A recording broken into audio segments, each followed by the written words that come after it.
Hi everyone, good evening, and thank you for joining me to hear about the story of Ayala. Ayala is a targeted oncology company, and I'm Roni, I'm the CEO of the company. This is my disclaimer.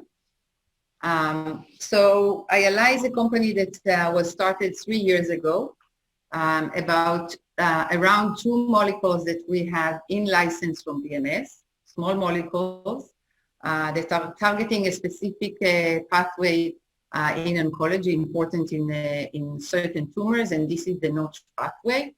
We have been developing these molecules for several different cancers, and these include Desmoid tumors, Adenoid cystic carcinoma or ACC, triple-negative breast cancer, and ALL. Our lead molecule is called AL101. It is now in a phase 2 study for recurrent and metastatic ACC and have been already showing efficacy data out of that open label study with 68% disease control rate. This year, we're going to have multiple important milestones. We're going to initiate the pivotal phase 2-3 study in Desmoid tumor with our second product, AL102. This will happen in the first half of the year, so actually in a couple of months. We're going to report out more data from our ongoing accuracy study as a phase 2 in ACC, and also from an additional study that we have recently initiated, phase 2 study in triple-negative breast cancer. In addition, we have a partnership with Novartis for specific indication, multiple myeloma, where our AL102 gamma-secretase inhibitor is to be combined with Novartis anti-BCMA targeting agents, again, specifically for multiple myeloma. We were able to assemble an experienced management team, experienced in oncology as well as in orphan diseases. And here we are combining the two because our molecules are being developed for specific cancers where Notch has been highly upregulated. And these are a combination of several orphan indications. And we have reported at the end of September cash balance of about $48 million, and that should take us through and into mid-2022. So this is our pipeline. As I mentioned, we are currently in ongoing 2 phase 2 studies in adenoid cystic carcinoma and in triple-negative breast cancer. In both cases, we are targeting those patients that have mutations in the Notch pathway, and these are activating mutations. So those patients that have best chances to respond, and we will be reporting out of those studies this year some interim data. In 2022, we plan to open another study with AL101, and this is in T-cell lymphoblastic leukemia. We are on track to open our pivotal phase 2-3 study in Desmoid tumors later this year, before mid-year. And then on the partnership with Novartis anti-BCMA bispecific antibody is currently in phase 1 study, and at the right time, AL102 will be combined into this study. So as I said, we are developing our product for rare cancers. And what you see here is the annual incidence of eligible patients across US, Europe, and Japan, a total of about 12,000 patients yearly. And this is combined of in ACC and TNBC. The numbers here are the numbers for those patients that are in our studies, so those that have Notch activating mutations. And TALL and Desmoid, this is the full patient populations, as we do not plan to select for specific population in our clinical development. Gamma-secretase inhibitors are molecules that are preventing the activation of the Notch pathway. Gamma-secretase is an enzyme that sits within the membrane, cleaves Notch, and releases the Notch intracellular domain, which is the domain that by itself moves to the nucleus, interact with transcription complexes to drive downstream genes in certain tumors like those that we are developing the molecules for. This driving of genes, an uncontrolled driving of genes, drives tumor aggressiveness. So the phenotype is a more advanced tumor with a higher proliferation, so migration, invasion of the tumor. The small molecules AL101 and AL102 block the ability of the enzyme to cleave the Notch receptor and therefore cut the pathway at its core. There is no activation of the pathway if gamma-secretase is inhibited. We have in-licensed the AL101 and AL102 here in the bottom panel in blue and purple. These molecules were in-licensed from BMS. Other pharma companies have developed gamma-secretase inhibitors as well. And 4 molecules are still in development, AL101, AL102, as well as nirogacestat and crenigacestat. These 2 molecules are here tested head-to-head with AL101 on the upper panel in a mouse tumor model. And what you see here is that AL101 is more potent than nirogacestat in this animal model, and also from crenigacestat in this animal model. The 2 molecules that were developed by BMS, as you see here by the IC50 or inhibitory ability, are the most potent molecules, at least as tested in vitro in this cell-based assay.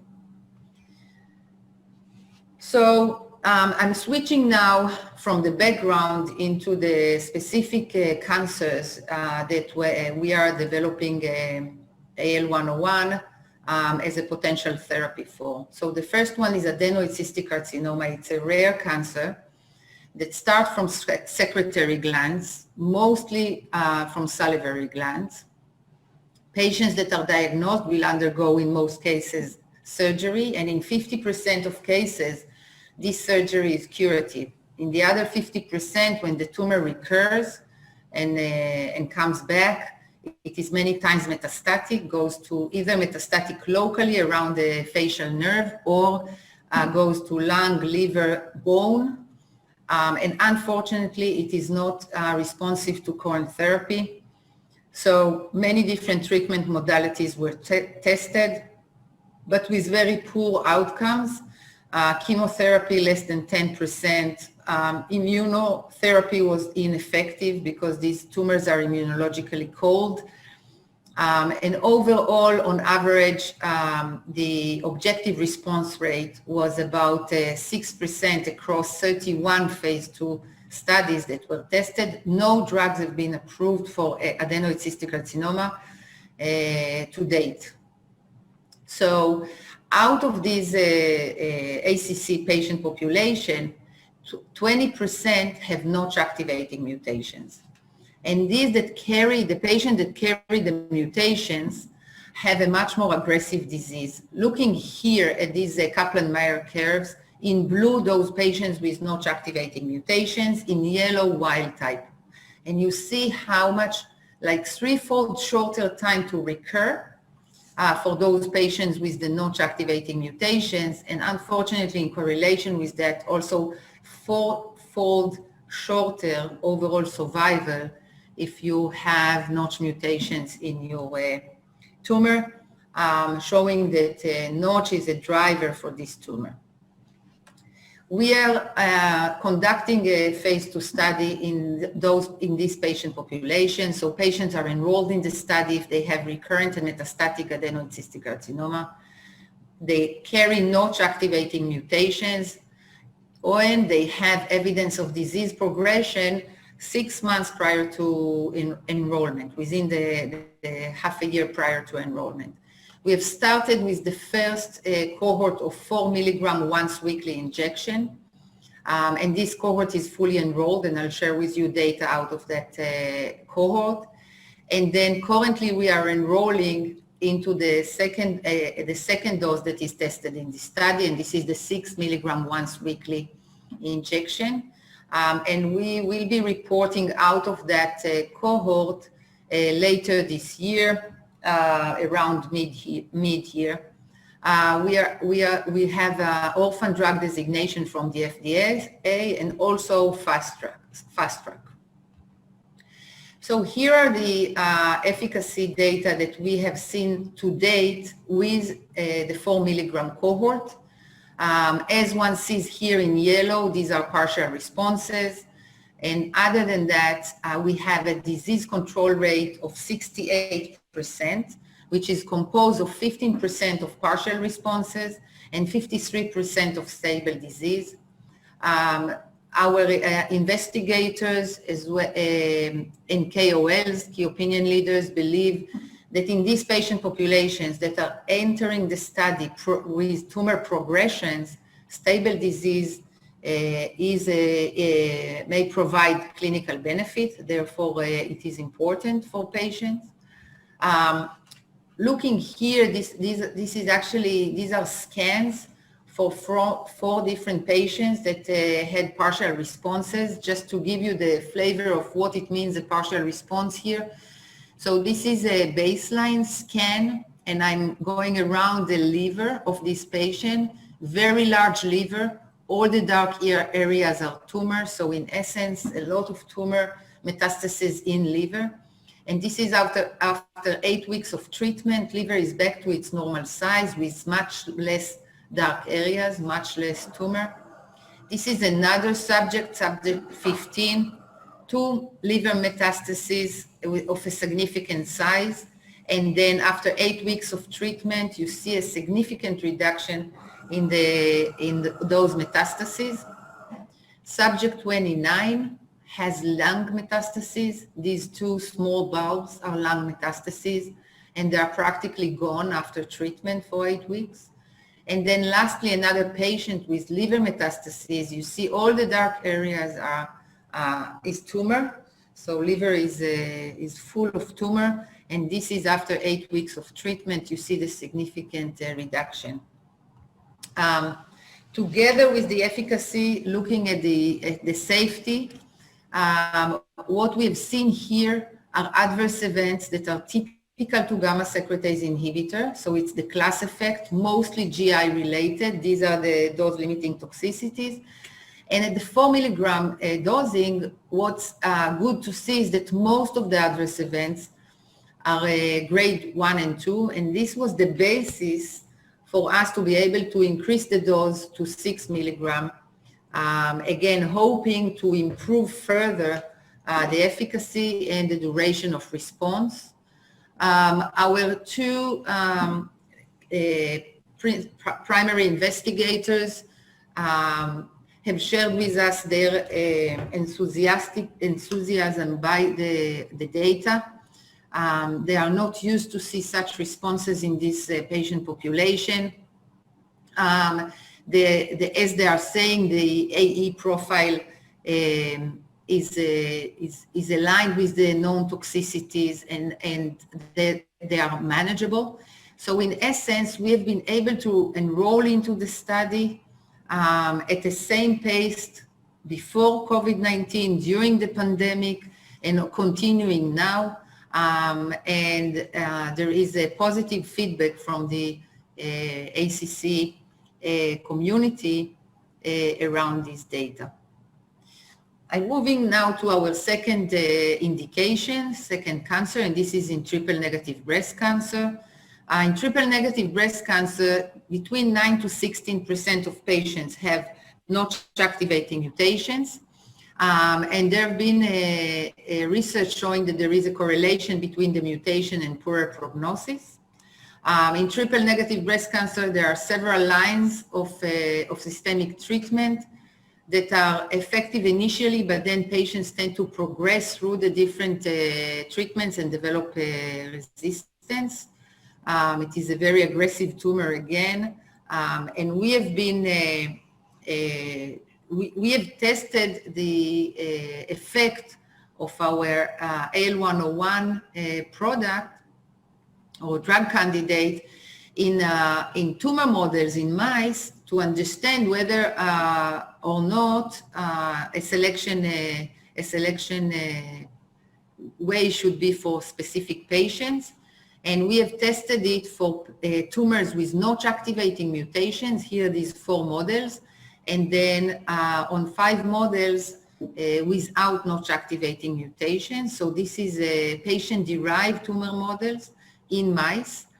And you see the very significant effect of AL101 in these tumor models when notch is activated, much less so when it's not.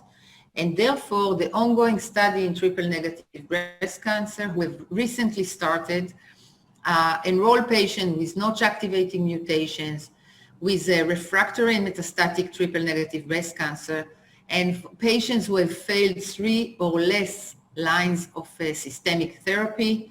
The investigators in the study are encouraged and excited to be able to offer those patients with notch activating mutations a therapy that is not chemotherapy based and is targeted and therefore has less the adverse event potential, the toxicity profile is much more favorable than that of chemotherapy.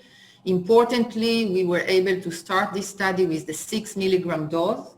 And again, as I said, this study is ongoing, and we expect by end of this year to be able to report initial data. Most probably this will be safety data, but there is also a potential for initial efficacy data. I'm switching now to talk about AL102. It's an oral gamma-secretase inhibitor. And there, as I said, we are developing it for desmoid tumors. Desmoid tumors are rare and aggressive connective tissue tumors. They do not metastasize. However, they often grow within the local tissue, infiltrate neurovascular structures. They inflict pain, loss of function, organ dysfunction, and sometimes even death. And up to 72% of patients that undergo surgery to remove the tumor will recur and relapse. And it was shown that notch is playing an important role in the underlying cause of desmoid tumors. Again, no therapies have been approved by the FDA for desmoid tumors. Therefore, there is no effective standard of care, and there is a clear unmet need for an effective systemic therapy. In our phase 1 studies for AL101 and AL102 that were conducted by BMS, there have been a few patients that had desmoid tumors and have been treated with the gamma-secretase inhibitors. One patient was in the phase 1 trial that was conducted with AL102, and this patient achieved a stable disease with some tumor shrinkage on treatment. And then 3 other patients were treated with AL101 in the phase 1 study that for that molecule. There were 2 partial responses and 1 stable disease. The 2 partial responses are still today maintain their responses for AL102. So for over 5 years, they have been actually on treatment and maintain their partial responses. The scans that are here presented are from another patient, a 4th patient on AL101 that have entered an expanded access program in 2017. What you see here is the response of this desmoid tumor here, and this is after treatment. Kind of a dramatic response per the treating physician, and this patient is still today on treatment.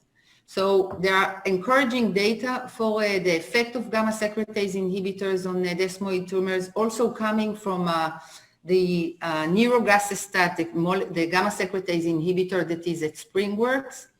And there they've had phase 1 and phase 2 data showing activity and efficacy in desmoid tumors. AL102 was tested in a phase 1 study of 36 subjects with advanced solid tumors. And out of that study, we have the characterization of the PK, the PD, and also the tolerable doses.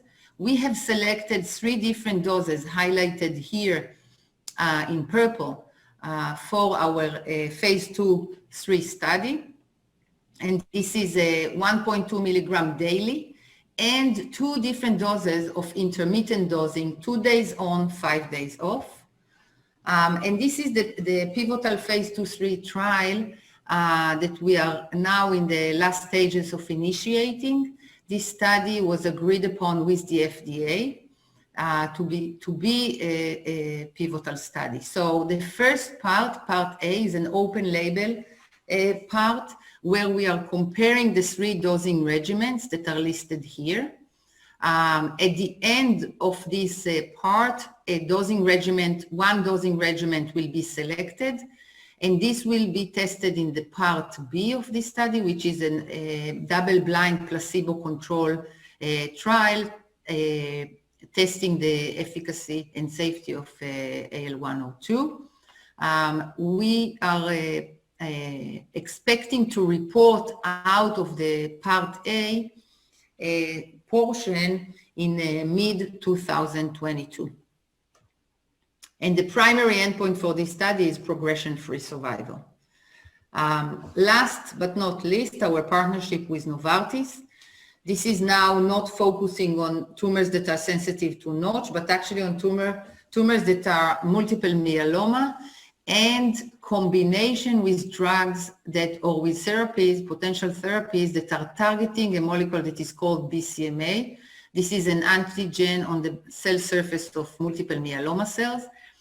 And gammasecretase, the enzyme that we have the ability to inhibit with AL102, cut BCMA and shed it from the cell surface.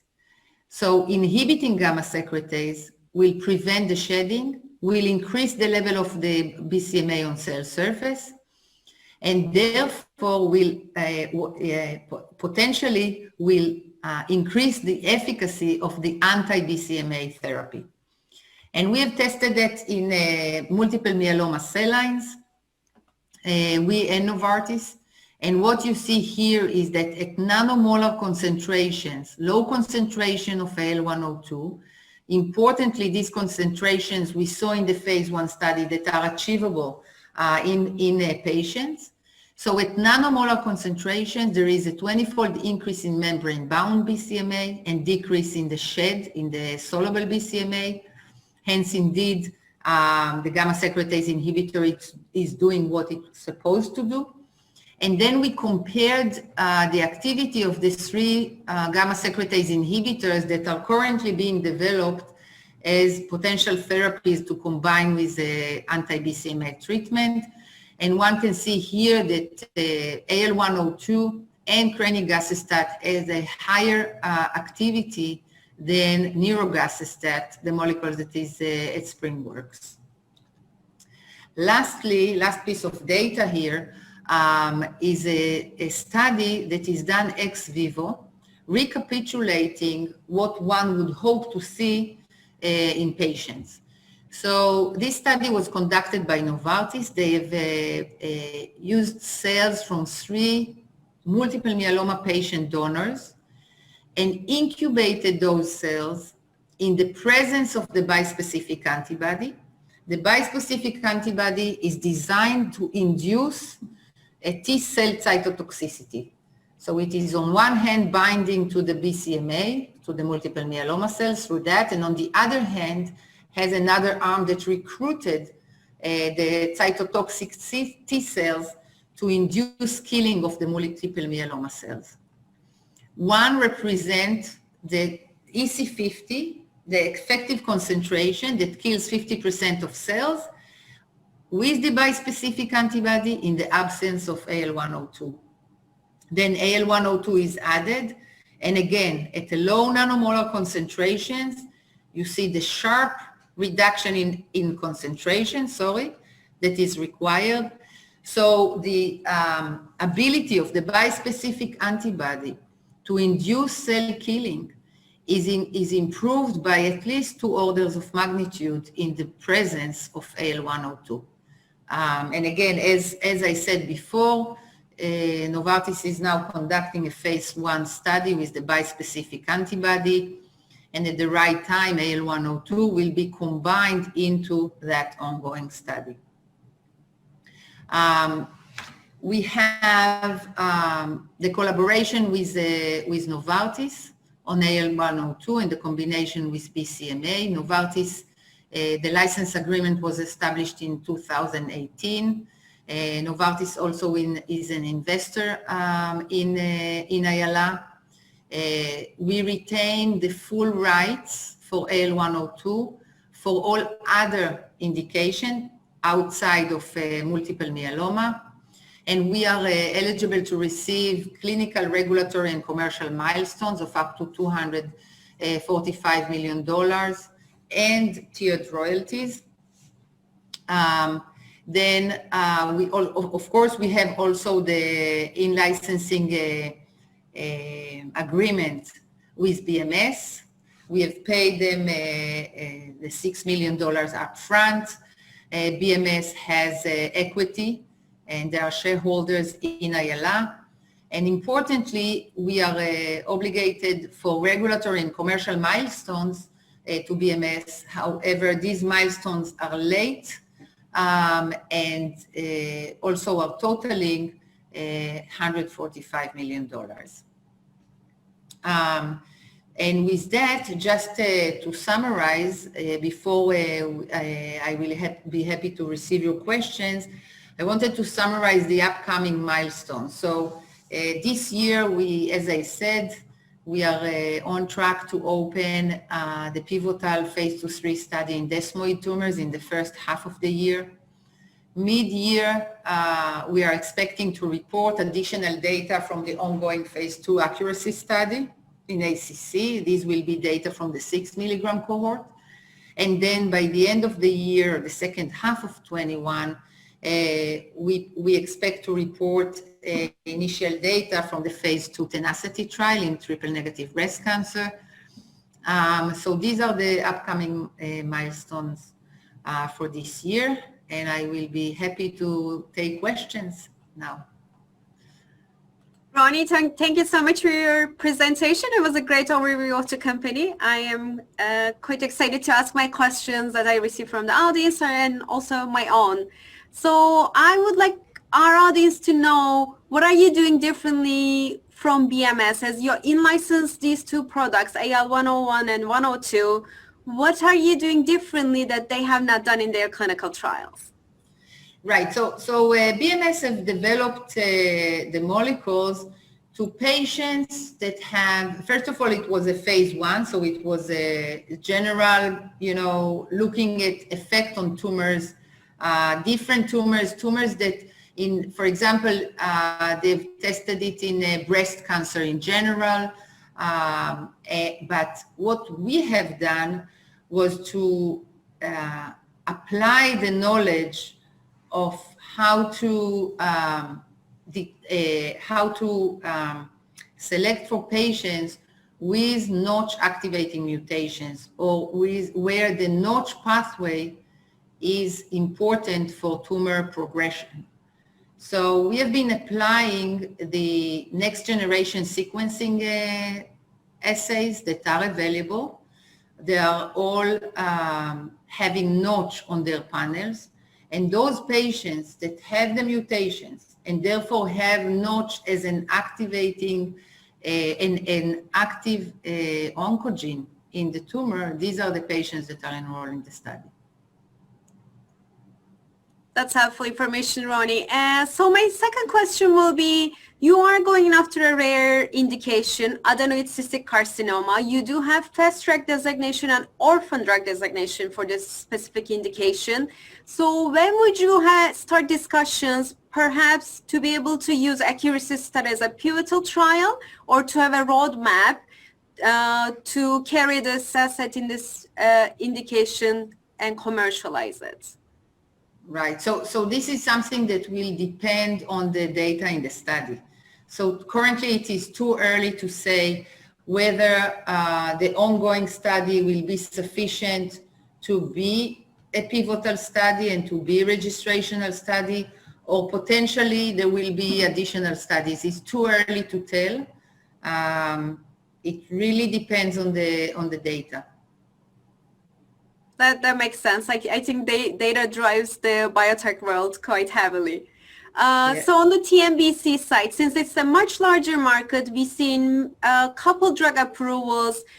Is your trial include all comers? Like, are they supposed to be for certain refractory resistant patient population, or is it all TNBC patients with notch activating mutations? Yeah, so it's all TNBC patients with notch activating mutations, and we plan to include patients that have failed up to 3 lines of therapy. So if they failed immunotherapy, they can come in. If they failed the PARP inhibitors, they could come in. So as long as they have notch activating mutations or fusions, patients are eligible to go into the study. And the idea, I have to say that the idea of being able to offer patients, chemotherapy-free and targeted therapy in triple-negative breast cancer is an idea that resonates well with treating physicians. They don't have many options that are targeted therapy. Yeah, that makes sense. And my follow-up question will be on the AL102 Desmoid tumor program. You recently were granted by FDA that you can use the clinical trial as a pivotal setting, and SpringWorks is one of the competitors, as you mentioned. You shown some preclinical data in ALL and also TNBC that you are more potent. Do you expect that for Desmoid tumor settings as well? And how do you see, since their top line data will come in earlier than yours, we are expecting that to come in mid 2021. Right. So look,